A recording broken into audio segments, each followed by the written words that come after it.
The following has been brought to you by SJP World Media. You're listening to In the Corner with Benny Mac. Unfiltered, uncensored, and unforgiving. Here's the man in the corner, BenNy Mac.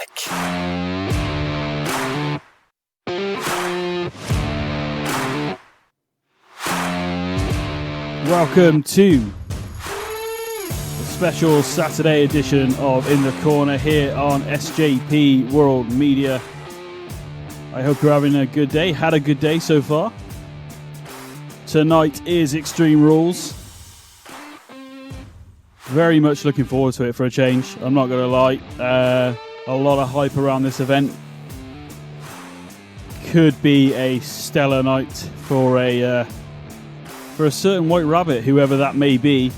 Obviously, we're all thinking who we want it to be.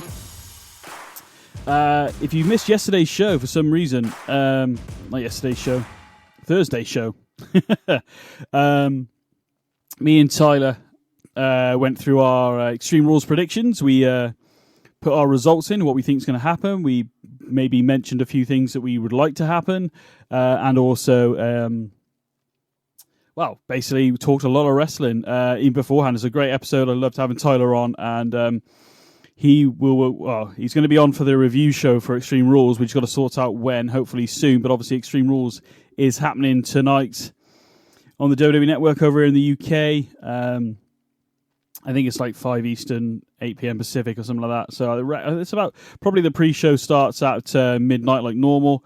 And I can't really go any further into it until I got to talk about this first, to be totally honest with you. I've been sat here making my notes.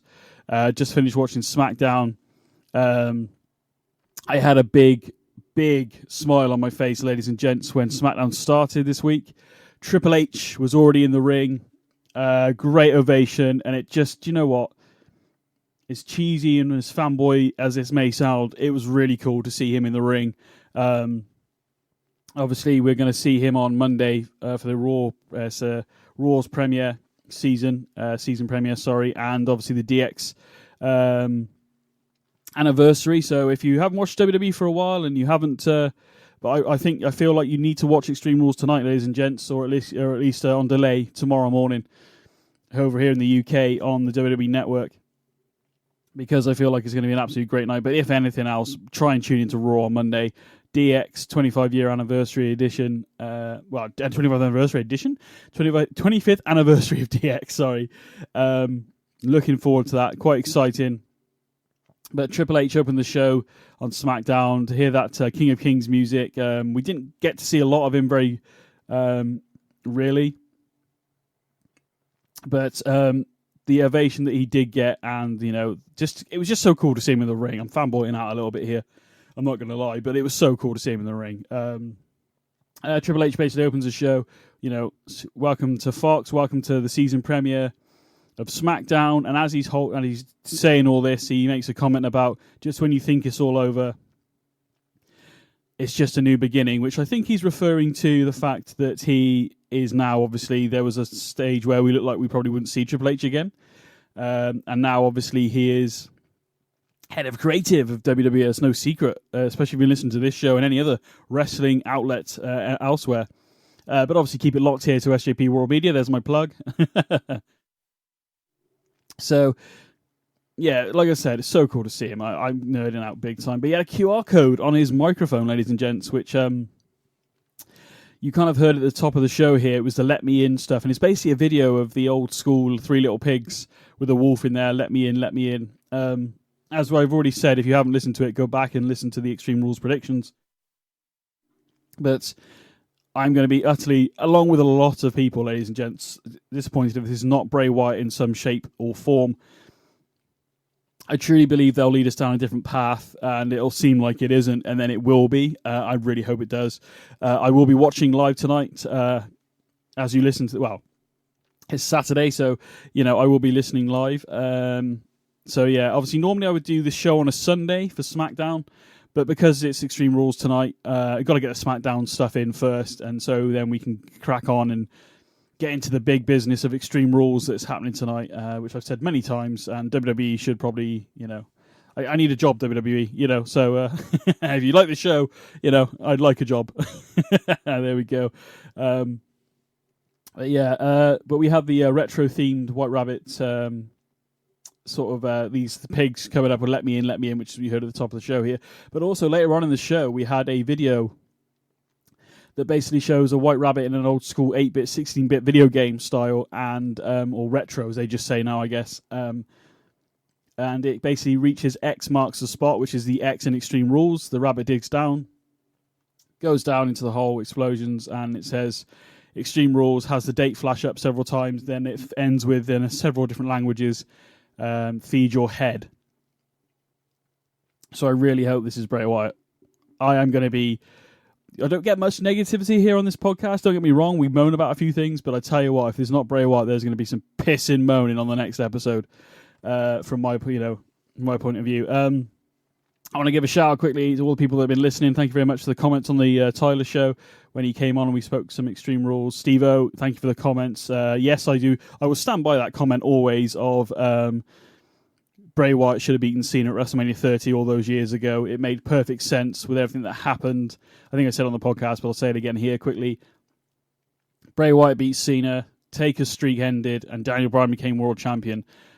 That's how you'd remember that. Yeah, don't get me wrong, the streak was like, oh my God, but like that would make more sense in a sense of everybody sort of moving forward. These are the guys moving forward. Not maybe so much Brock breaking the streak, but Bray Wyatt was on fire back then, and it just, as per usual, I've said many times, cut the legs from underneath him every single time. But there we go. Yeah, so by the looks of it, this White Rabbit is going to be revealed at Extreme Rules, as we've all been predicting.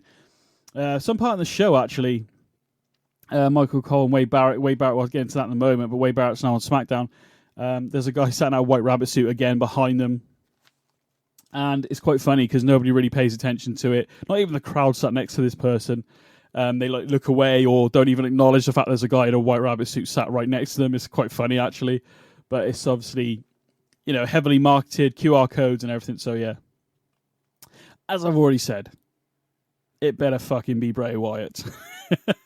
And that's my first F-bomb, I believe, unless I swore beforehand. But, as I said, I don't make any bones. This show is uncensored.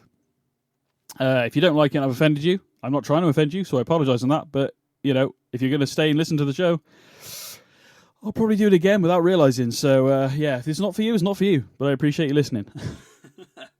As I just mentioned, there's been a new commentary sweep across the WWE TV. On SmackDown, we have Michael Cole is joined by Wade Barrett. Obviously, Pat McAfee will be back after college football. Booker T will head back to the announce desk as well, joining Vic Joseph at commentary down there at NXT. And that's cool. Booker T as a commentator. He didn't when he first started doing it. I was not a big fan, as much as I love Booker T as the talent that he was and is. But he's got better at it, definitely. And this is coming from a guy that does a podcast in his bedroom, ladies and gents. So, it is what it is. But yeah, Booker T, I got so much time for that guy. Can you dig it, sucker? Yeah.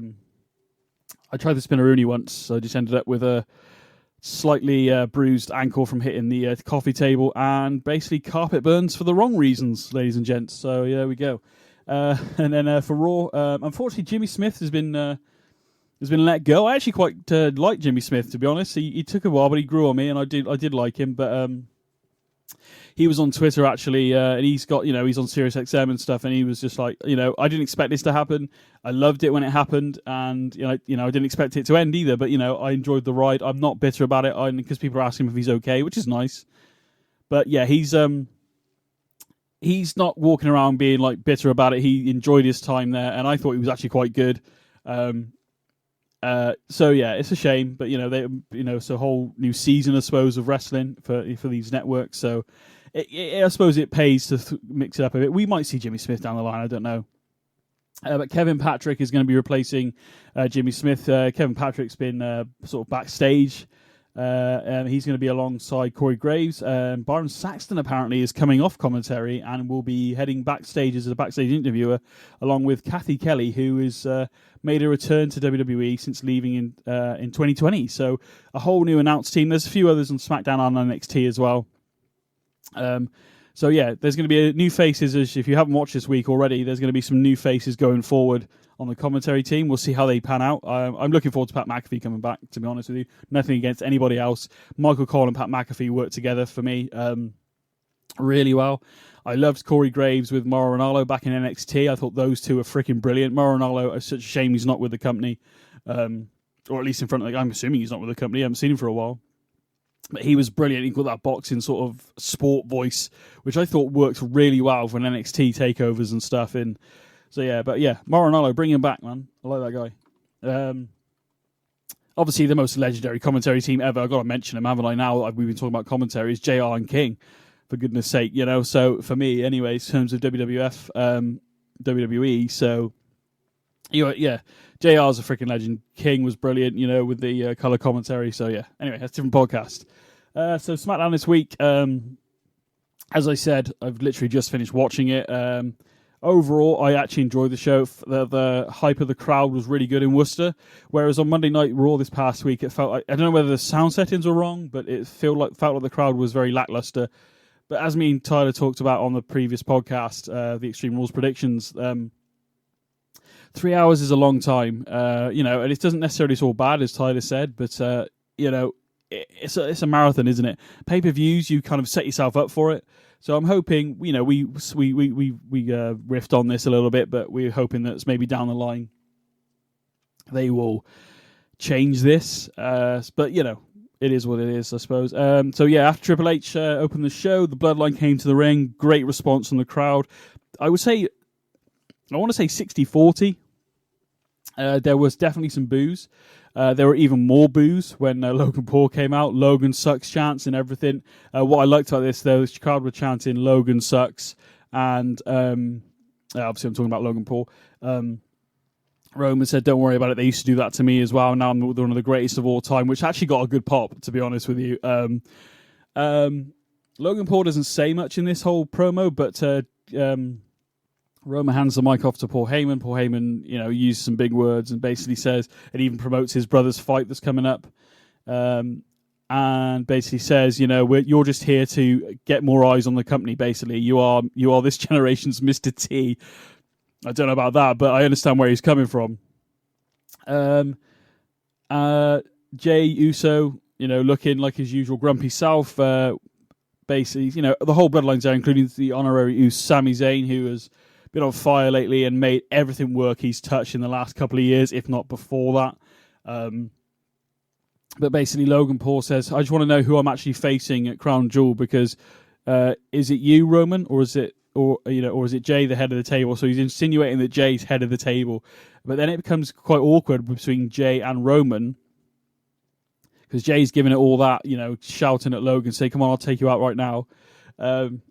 Roman steps in front of Jey and like stares him down, and Jey almost cowers back into that sort of like, almost like when you tell a dog off for peeing on the carpet, basically, is my best way I can describe it on audio form. Sami Zayn comes on the mic with a great pop from the crowd, manages to calm it down, saying it's just Logan Paul trying to lay, you know, and that's all Logan Paul really says, is that, and he leaves. Then there was quite a good opening segment, like I said, we had Triple H in the ring, then the Bloodline, a good way to start off SmackDown. So the first match of the night is Sikoa versus Ricochet. Good match between these two, good opening battle, and Sikoa wins via pinfall after flattening Ricochet with a spinning solo.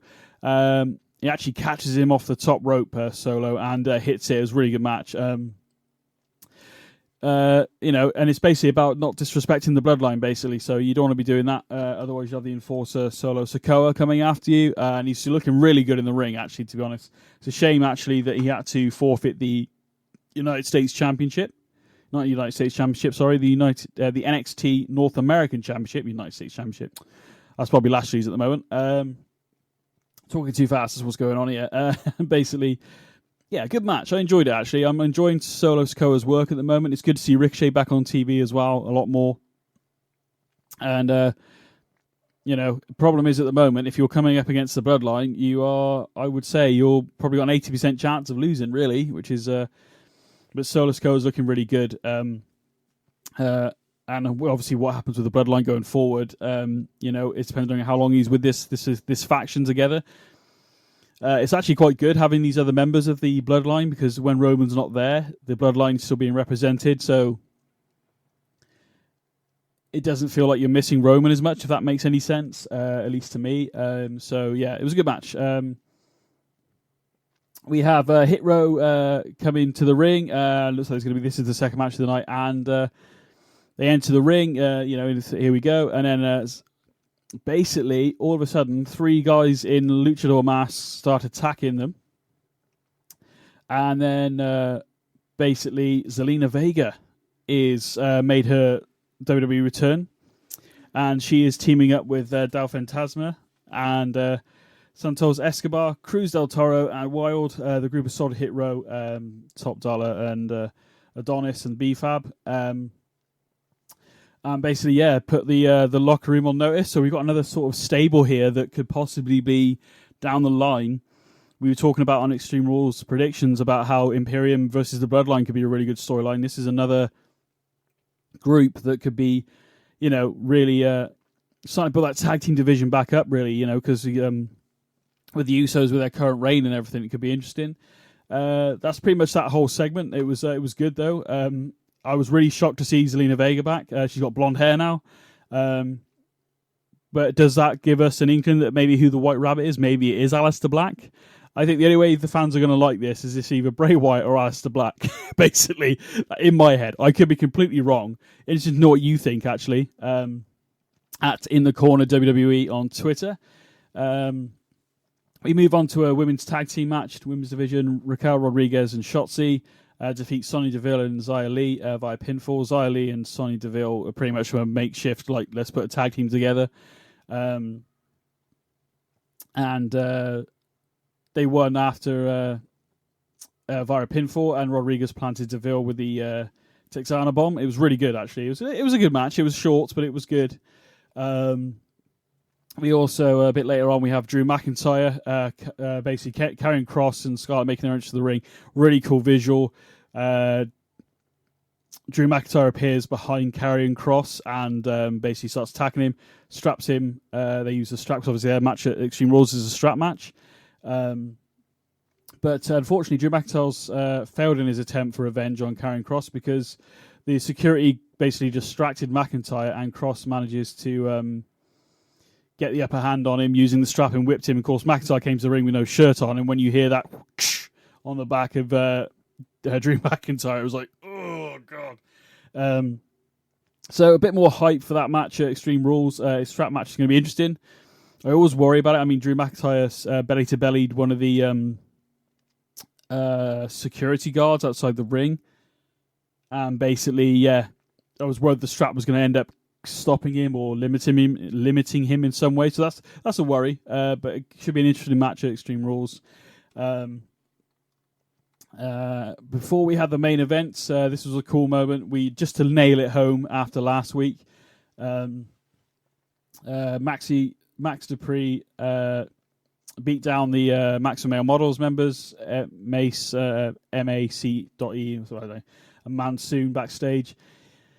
He informed Maxine Dupree that he could no longer be something he is not, and officially reverted to his LA Knight moniker, with a really big pop from the crowd, actually.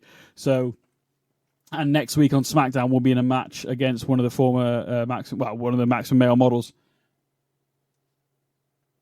So we're going to actually see LA Knight in the ring rather than this Maximum Male Models stuff that's actually really annoying, to be totally honest with you. It's just a case. I mean, he's LA Knight. He made a name for himself down there, and obviously made a name for himself in Impact and stuff. So I just wanted to see that, and he just delivered it LA Knight, and the crowd loved it. So that's a good thing going forward.